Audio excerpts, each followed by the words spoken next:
आणि बातमी नंदुरबारमधून आहे। बाजार समितीत ज्वारीची आवक घटलेली आहे।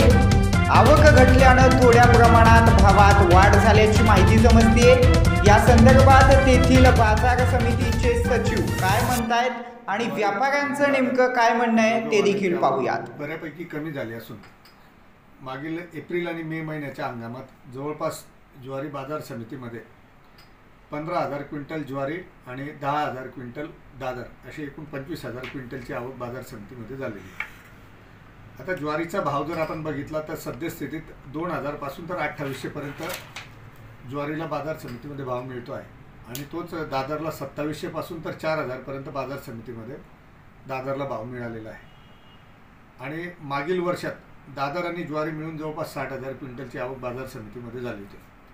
आता सद्यस्थितीत ज्वारी आणि दादरची आवक कमी झाली असून सद्यस्थितीत बाजार समितीमध्ये भाव हे स्थिर झालेले आहे। नाही, मुळात यावर्षी पाण्याचा प्रादुर्भाव असल्यामुळे जवळपास आता हा ज्वारी आणि दादर ही कमी आलेली, मागील वर्षाच्या तुलनेत बरीच कमी आहे। तरी पण आता शेवटच्या टप्प्यात ज्वारी आणि दादरचा सीझन असून साधारणतः रोज 150 ते 200 क्विंटल आवक ज्वारीची आणि 100-150 क्विंटल दादरची आवक बाजार समितीमध्ये होते आणि हा अंतिम टप्प्यात आहे।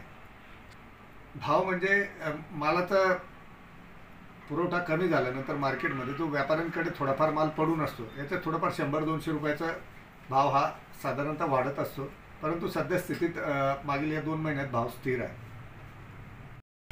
चांगला माल 2400 बटांना, ज्वारीची आवक पहिल्याची 500, 700, 1000 क्विंटलची राहायची ती आता 350-250 क्विंटल घटली। किती घटली? 200-300 क्विंटलने भाव। आणि आता भाव काय चालू ज्वारी? 2100 पासून तर 2600। जे पहिले बाजार होते तेच बाजार भावामध्ये काय फरक पडला नाही। आवक घटल्यावर आणि फरक नाही, काही फरक इथं काही सांगू शकत नाही। आवक वाढेल भविष्यात? आता आवक कशाची वाढेल? आता आवक कमी होईल। माप लक्षात आता काय वाटत नाही।